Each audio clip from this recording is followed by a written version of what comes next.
안녕하세요. 박용준 강사입니다. 이번 시간에는 연산자 우선순위에 대해서 우리가 한번 정리를 해보도록 하겠습니다. 오래전에 SNS에서 유행하던 수식 중에 하나가 현재 보여지는 이 수식이 하나 있었습니다. 과연 이 수식의 결과값이 얼마인지를 물어보는 문제였는데요. 의외로 굉장히 많이 갈립니다. 그때 물론 프로그래머 관점에서는 여기다가 이제 하나의 보충 기호, 곱하기 기호가 하나 더 들어가야 되는데요. 수학이라든가 프로그래밍 환경에서 이렇게 되어 있다면 어떻게 계산을 해야 되는지, 그게 바로 연산자 우선순위를 얼마나 잘 이해하고 있는가, 그러한 내용을 물어보는 문제가 될 수가 있습니다.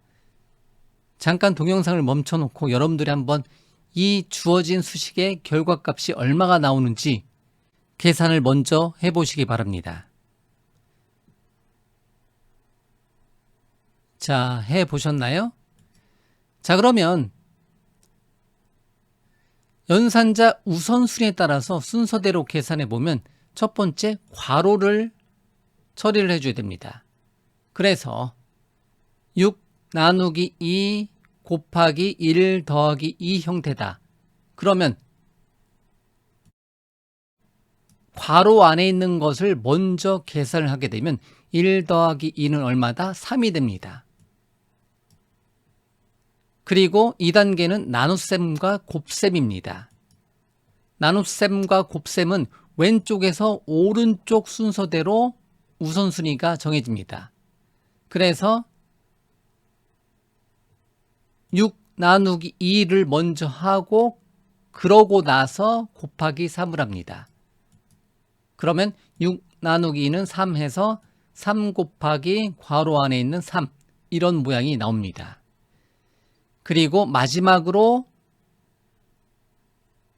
결과를 계산해 보면 3 곱하기 3은 얼마다? 9다.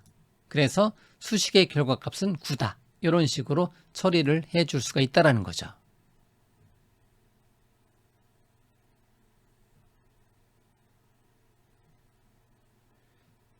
이 내용을 프로그래밍 언어로 표현을 한번 해보도록 하겠습니다.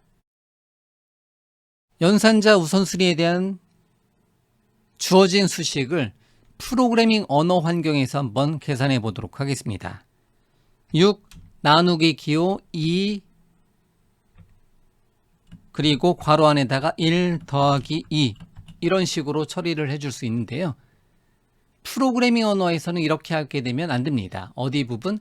여기 부분에 명확하게 곱하기 기호를 하나 붙여줘야 됩니다. 일단 한번 실행시켜 보면 에러가 납니다. 그러면 다시 명확하게 괄호 안에 있는 내용을 곱해라, 이렇게 명확하게 계산을 해줘야 됩니다. 그래서 실행시켜 보면 9가 나온다는 거죠. 이때 순서는 괄호 연산자가 우선순위가 높기 때문에 6 나누기 2 곱하기 1 더하기는 3, 이렇게 계산이 됩니다. 그리고 한 번 더 6 나누기 2가 먼저 계산돼서 의미상으로 6 나누기 2가 계산돼서 3이 만들어지고 3이 곱해서 9가 됩니다. 6 나누기 2가 계산돼서 3, 그리고 마지막에 괄호 안에 있는 값 곱해서 9가 된다는 거죠. 이렇게 최종적으로 3 곱하기 3에서 9가 나오는 수식이 된다는 거죠. 그래서 6 나누기 2 곱하기 괄호 열고 1 더하기 2 괄호 닫고, 이러한 수식은 프로그래밍 언어로 표현하고자 했을 때는 여기가 나누기 기호 대신에 슬래시 기호로 나눠주고, 그리고 명확하게 곱하기 기호를 붙여서 이런 식으로 괄호를 먼저 계산하고 그 다음에 곱하기와 나누기는 왼쪽에서 오른쪽 순서대로 계산한다. 그리고 좀 더 권장사항은 이러한 수식을 계산하는 어떠한 로직이 필요하다. 그럴 때는 반드시 어떻게 하자? 괄호로, 가독성이 좋게 괄호를 하나 이상 추가해서 관리를 해주는 것을 권장을 합니다. 제가 프로그래밍 언어 강의할 때 연산자 우선순위는요, 따로 연산자 우선순위에 대해서 그렇게 강조를 하진 않습니다.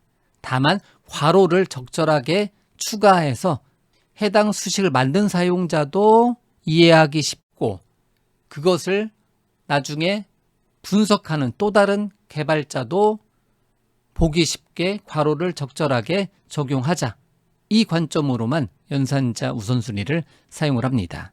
어쨌든 연산자 우선순위 중요한 거는 괄호가 우선순위가 높다.